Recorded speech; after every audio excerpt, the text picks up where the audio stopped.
When it rains, it pours, ladies and gentlemen.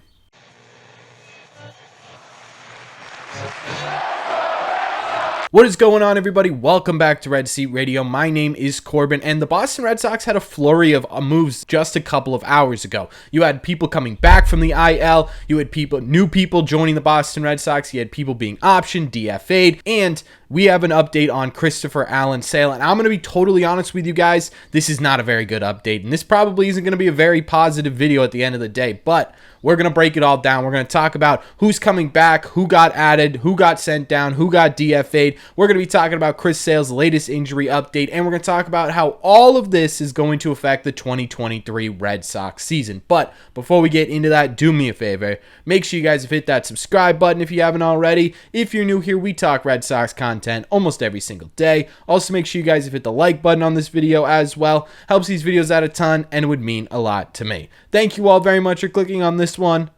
Let's get into it.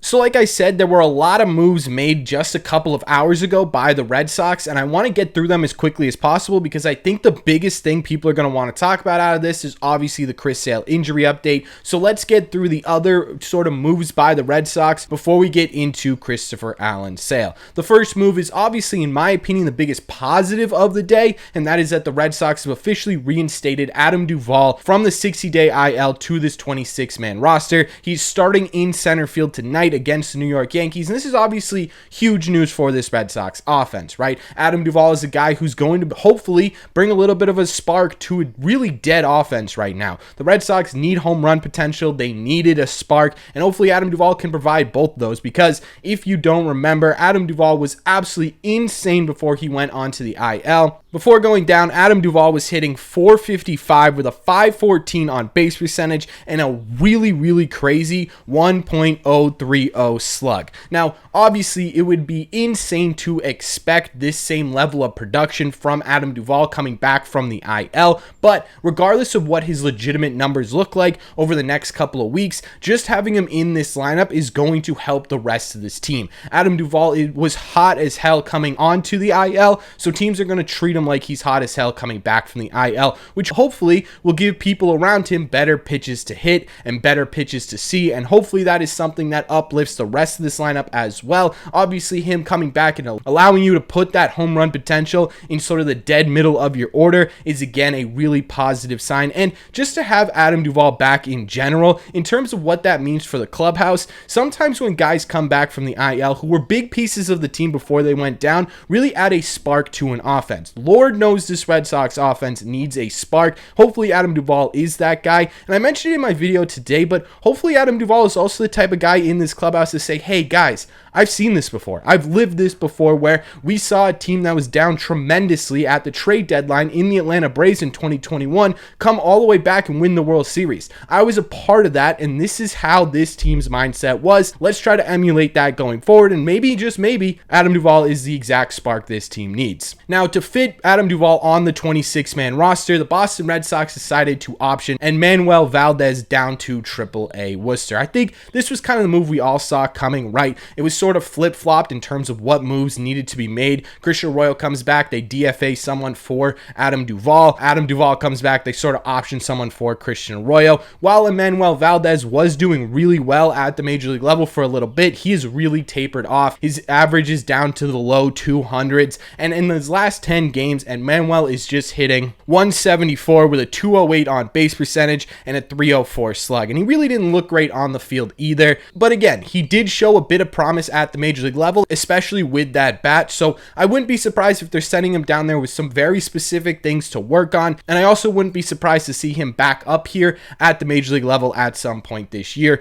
I think this was more so, it was just time for Manuel Valdez to go back to Worcester and reassess everything. I don't think anyone really expected him to be a huge contributor to this Red Sox team the entire year, so this move makes a ton of sense. And again, overall, with Adam Duvall coming back, even even if he's not going to hit 400 plus, I think he's still going to be a huge part of this Red Sox offense going forward, and hopefully he is the guy that this Red Sox team has been missing. The other sort of addition to this Red Sox team is a guy by the name of Joe Jakes. Now, Joe Jakes is a relief pitcher for AAA Worcester who's called up to the major leagues for his first time. He will be hopefully making his debut in New York, which is kind of cool. A kid from New Jersey. It's really kind of a cool story overall. This is a guy who couldn't get any D1 offers, so he went to a D1 team, walked on to that D1 team, and that's how he ended up in a farm system, and he's sort of battled his way to the major leagues. It's a really, really cool story. You guys should check it out if you haven't already. As for his performance in AAA Worcester this year, he's been fairly solid. He has a 3.58 ERA over 27.2 innings of work. Again, a really cool story. My guess is that Jakes isn't going to be any sort of long-term solution in the Red Sox bullpen. I think this is more so a placeholder until they can recall Ryan Sheriff from AAA Worcester, because for those of you who may not know, there is a time period between when you option someone and when you can bring them back up.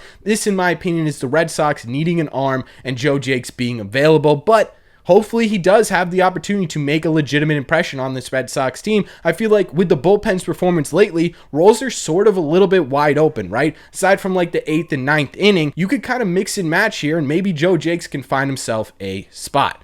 Okay, now that we've got sort of the minor Red Sox roster moves out of the way, let's talk about the big news, and that is the Chris Sale injury update. All right, so for those of you who do not know, Chris Sale has actually already been on the IL for a little bit now. Last week, he was transferred to the IL, a 15-day IL stint with what they were calling at the time left shoulder soreness. Now, when Chris Sale spoke to the media about this left shoulder soreness, he said that they weren't entirely positive what it was going to be at the end of the day, right? They were still running tests. There was still stuff that needed to come back. And I think for most of us, I definitely for myself, and I know for Chris Sale and the Red Sox, we were hoping and praying that for once, just one singular time, it wouldn't be a massive big issue. Well, unfortunately, that is not the case, because today the Boston Red Sox have officially transferred Chris Sale to the 60-day IL, meaning that he is not eligible to come back and rejoin this Red Sox team until August 2nd. Now, the exact issue Chris Sale is dealing with is a stress reaction of his scapula bone. Basically, what that means is it's essentially one step below a stress fracture. Now, you guys kind of remember last year where Chris Sale was doing some sort of home workouts at Florida Gulf Coast before the lockout had ended, and he retained a stress fracture in his rib because of the way he was throwing. Well, he's got one that's basically a step below that in his scapula. Now, the good news is with this injury is that it doesn't require surgery. It's not a major injury where he's going to be out for the rest of the year. Basically, all Chris Sale needs to heal up is time, right? It's essentially almost a broken bone. But at the end of the day, time is a very valuable thing, and with Chris Sale, what that means is more time spent on the IL. As for the impact of this injury, first, I just want to say to Chris Sale, man, I am so sorry, right? For Chris Sale to be the competitor that he is at the highest level that he is, right? He's one of the game's greatest pitchers. He has the all-time strikeout to walk ratio. This is one of the most elite pitchers of our generation. For him to continually have to battle and struggle just to get back on the mound has got to be one of the worst feelings in the world. And the fact that he was able to do that successfully this year and finally get back to the Chris Sale he knew he was and enjoying baseball again, for all of that to come crumbling down yet again must be one of the most heartbreaking things in the entire world. I can't even imagine what Chris Sale is feeling. So person to person, Chris Sale, I'm so sorry about this, and I truly do hope that he could be a legitimate factor for this Red Sox team come August 2nd, because again, the good news about this injury is it's not going to keep him out for the rest of the year. It's not something that's super volatile. It's just simply he can't throw right now. He needs to let his body heal, and then he'll be back. So that's kind of the silver lining in this Chris Sale news. As for how this is going to affect the Boston Red Sox, I mean, there's no positive way this is going to affect the Red Sox, right? This is clearly going to have a negative effect with a team that is already struggling to get some news like this, especially on a day where Adam Duvall comes back and he's supposed to be the spark plug to this Red Sox offense, right? He's the guy who's going to come back in this clubhouse fresh and ready to go. To have this injury at the exact same time probably evens it out. If not, it's more negative now, right? Because Chris Sale was a bigger piece of this team overall than Adam Duvall was going forward. And so for me, it is a massive hit to this Red Sox team. And unfortunately, I think we're at the point with Chris Sale that you simply cannot rely on him going forward, right? I mean, that was sort of always kind of the case this year, but you didn't really act like it, right? The front office sort of built this rotation around Chris Sale being really healthy, and it just didn't work out. You simply cannot do that going forward. Chris Sale, whatever he gives you from this point on, has to be a bonus. It has to be like, oh, that's great, thanks, Chris, right? As opposed to, Chris, we really need this from you. It has to be done. And I think in terms of how this is going to affect the 2023 season, it's not going to affect it in a good way. We talked about it in the video where he first went down, right? People are going to need to step up. Unfortunately, you're going to make the bullpen weaker because you're probably taking Cutter Crawford out of the bullpen to be the replacement for Chris Sale. You've got Whitlock and Houck still trying to figure it out, which is normally fine, right? Well, now they're in the spotlight as having to be that three-hole starter. Brian Bayo now has to really step it up and sort of make moves to becoming that number 2, possibly number 1 starter in your rotation. And James Paxton's got to be the singular veteran arm in that rotation who's going to sort of calm everything down and be a constant. It puts pressure on everyone else, and with a rotation that's already inconsistent, it's not good news. And I really don't see the Red Sox going out and getting another starting pitcher, not with this team, not with where they're at right now. It's certainly not helping the Red Sox playoff chances with Chris Sale going down for so long, right? It really isn't. None of this is good news with Chris Sale. Overall,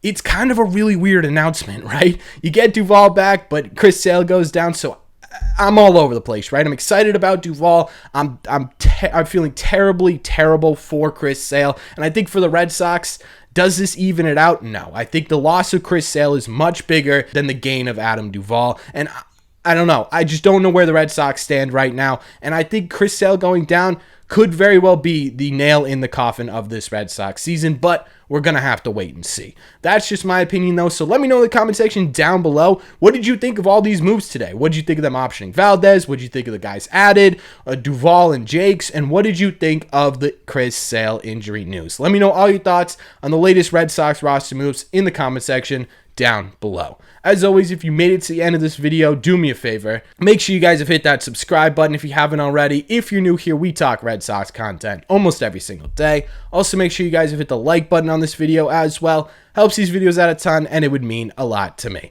Thank you all very much for clicking on this one, and I will see you in the red seats.